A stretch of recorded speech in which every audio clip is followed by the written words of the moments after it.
बार बार bulletin देखने वाले सभी दर्शकों को चंद्रमोहन कल्ला का नमस्कार।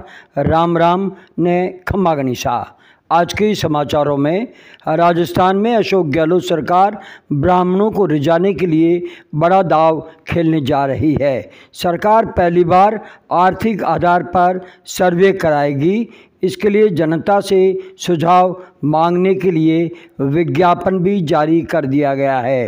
राजस्थान में विधानसभा चुनाव 2023 के अंत तक होने हो, लेकिन प्रदेश की गहलोत सरकार ब्राह्मणों को रिझाने के लिए बड़ा दांव खेलने की तैयारी कर रही है।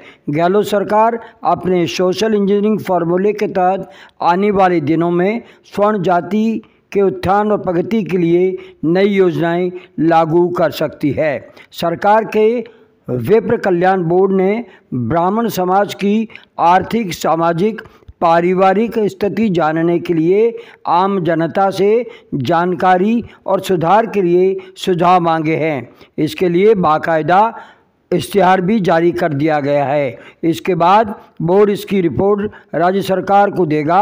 राजस्थान में पहली बार ऐसा हो रहा है कि सरकार ब्राह्मणों की समस्याओं और जीवन स्तर में सुधार के लिए कार्य योजना तैयार कर रही है।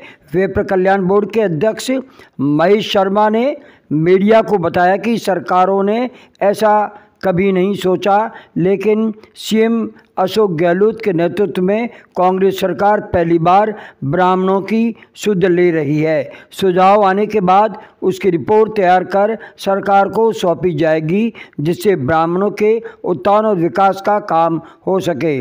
राजस्थान की राजनीति में ब्राह्मणों का अलग वर्चस्व रहा है। राज्य की 50 से अधिक विधानसभा सीटों को यह समाज सीधे तौर पर प्रभावित करता है। ब्राह्मण समाज के वोटों से ही हार जीत का फैसला होता है।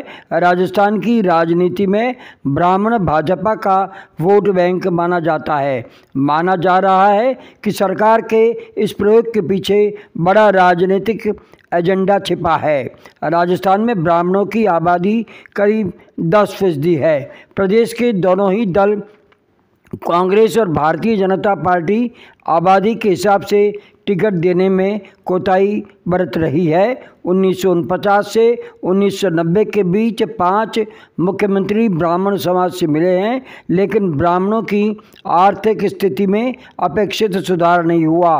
कांग्रेस के रणनीतिकारों ने ब्राह्मणों को लुभाने के लिए कवायद शुरू कर दी है। सीएम अशोक गहलोत ने कैबिनेट में भी ब्राह्मण समाज को खासी तवज्जो दी है। सीएम ने अपने कैबिनेट में जातीय संतुलन का पूरा ध्यान रखा था। देश के मानचित्र पर राजस्थान का अस्तित्व आने के बाद ब्राह्मण समाज कांग्रेस का कोर वोट बैंक माना जाता था, लेकिन राम मंदिर आंदोलन के बाद कांग्रेस के हाथ से ये वोट बैंक छिटक गया है। कांग्रेस के बड़े दिग्गज नेता हरिदेव जोशी माने जाते रहे हैं। आदिवासी बेल्ट पर हरिदेव जोशी का बड़ा प्रभाव रहा। हरिदेव जोशी के निधन के बाद कांग्रेस के पास बड़ा ब्राह्मण चेहरा नहीं रहा। राम मंदिर आंदोलन के बाद कांग्रेस का vote bank Bharatiya Janata party में शिफ्ट हो गया।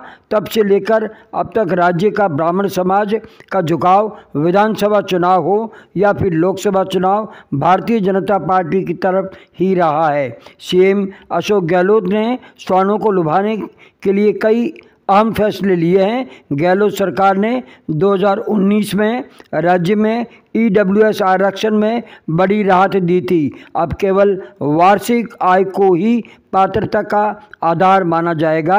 राज्य सरकार अचल संपत्तियों के प्रावधान समाप्त कर रही है। प्रदेश की राजकीय सेवाओं और शिक्षण संस्थाओं में आर्थिक रूप से कमजोर वर्ग यानी ईडब्ल्यूएस को 10% आरक्षण देने के लिए परिवार की कुल वार्षिक आय अधिकतम 8 लाख रुपए ही एकमात्र आधार माना जाएगा। सीएम अशोक गहलोत ने प्रदेश में आर्थिक रूप से कमजोर वर्ग के सवर्णों के लिए 10% आरक्षण की घोषणा भी कर दी है। इसके साथ ही हमारा आज का ये समाचार बुलेटिन यहीं समाप्त होता है। अगले समाचार बुलेटिन के साथ फिर हाजिर होंगे। तब तक के लिए हमें आगे दीजिए। जय हिंद।